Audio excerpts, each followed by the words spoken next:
May malay na, pag-check mo, may pulso na, huminga na yung victim mo, lagay mo siya sa recovery position.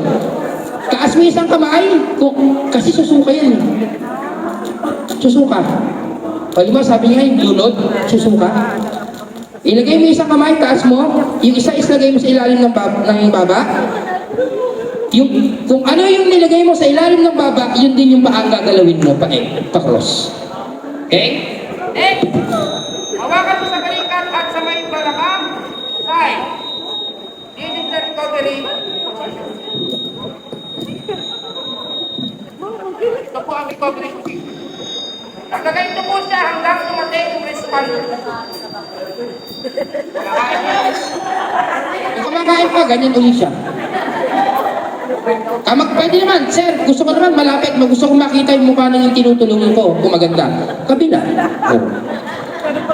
Papunta sa'yo. Dead rock siya. Okay? Question? Okay, thank you, sir. Okay.